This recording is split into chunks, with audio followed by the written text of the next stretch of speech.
Assalamu alaikum ji, welcome to my channel English with Binta Mubarak Ali. If you are new on my channel, so don't forget to hit the subscribe button and turn on the bell notifications so you never miss an opportunity to explore fascinating ideas with us. Let's start the topic. Today topic is verb is roll of sentence. आज हम बात करेंगे verb पे। अब जो मैंने अभी तक मेन इशू देखा है वो सभी का इशू ये होता है कि हमारे पास वोकेबलरी नहीं है, हम लोग इंग्लिश कैसे बोलें, वोकेबलरी को कैसे इम्प्रूव करें, अपनी डेली रूटीन में कैसे ऐड करें। तो देखें, मैं आज इस टॉपिक में आपको बताऊंगी वोकेबलरी आपके पास मौजूद है, आपके पास वोकेबलरी पहले से अवेलेबल है, जस्ट आपको यूज़ नहीं करना आ रहा।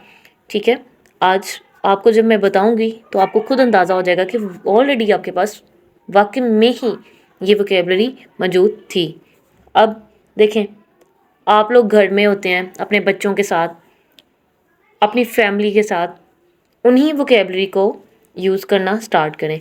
जब आपको जो ऑलरेडी वोकेबलरी आती है उस वोकेबलरी को इम्प्लीमेंट करेंगे तो आपकी इंग्लिश काफ़ी हद तक इम्प्रूव हो जाएगी। इंग्लिश स्पीकिंग में सबसे पहले जो काम होता है, आपके पास जो डेटा अवेलेबल होता है, जो वर्ब्स आपको ऑलरेडी आ रहे होते हैं, जो नाउन्स आपको आते हैं, आप उन वर्ब्स और नाउन को अपनी डेली रूटीन में इम्प्लीमेंट करके अपनी स्पीकिंग को काफ़ी हद तक इम्प्रूव कर सकते हैं।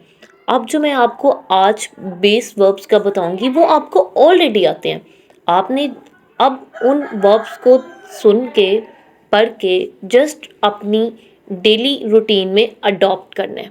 ठीक है, इनको अडॉप्ट करते हुए आपकी कम्युनिकेशन काफ़ी हद तक इम्प्रूव हो जाएगी। अब आप अपने बच्चे को कहना चाह रहे हैं पानी पिए। अब सभी को पता है कि पानी पीना ड्रिंक, ठीक है, आपने उसे क्या कहना है, ड्रिंक इट। अब जब आपने खाना खाने का कहना है तो आपने कहना है ईट इट। ऑलरेडी हमें सभी को मालूम था खाना खाना ईट है। ठीक है, खाना खाने के लिए हम लोग ईटिंग वर्ड यूज़ करते हैं। अब हम लोग बेस वर्ब यूज़ कर रहे हैं। आप उसे बोलें ईट इट, इट इट। ठीक है, उसके बाद है आपके पास प्लेट गंदी है, आप उसे वॉश करवाना चाह रहे हैं। अब हम सभी को मालूम है कि धोना जो है उसे वॉश वर्ब यूज़ करते हैं। ठीक है, वॉश बेस वर्ब है, आप उसे बोलें वॉश इट। फिर आपकी टेबल गंदी है, आप उसे साफ करवाना चाह रहे हैं, क्लीन इट। आपका रूम गंदा है, आप पोछा करवाना चाह रहे हैं, बोलें मॉप इट। कोई चीज़ बनवाना चाह रहे हैं उसके लिए यूज़ करें मेक इट। आप कुछ पकवाना चाह रहे हैं, ठीक है, उसे बोलें कुक इट। अब ये देखें, ये ऐसे बेस वर्ब्स हैं जो ऑलरेडी हमें आते हैं। ठीक है, अब हमने करना क्या है कि इन्हें डेली रूटीन में इम्प्लीमेंट करना है। अब जब हम इन्हें डेली रूटीन में इम्प्लीमेंट करेंगे तो ये हमारा स्टार्ट है। बेस वर्ब से हमारा फर्स्ट स्टेप स्टार्ट हो गया है।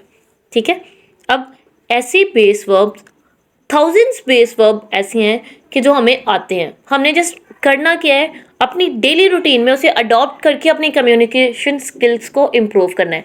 अब ये ऐसे बेस वर्ब्स हैं कि जो आप अपने बच्चों को भी सिखा सकते हैं। आप बोलेंगे तो ऑब्वियसली आपके बच्चे भी बोलेंगे। ठीक है, आपकी फैमिली भी स्पीक करना स्टार्ट करेगी और ग्रेजुअली आप काफ़ी हद तक इम्प्रूव कर जाएंगे। ये स्टेप आपने लेना है। ठीक है, उसके बाद आपकी फैमिली भी इसे अडॉप्ट करेगी। ओके जी, इसी के साथ दें इजाज़त और ढेर सारी दुआ में याद रखिएगा। टेक केयर, अल्लाह हाफिज़।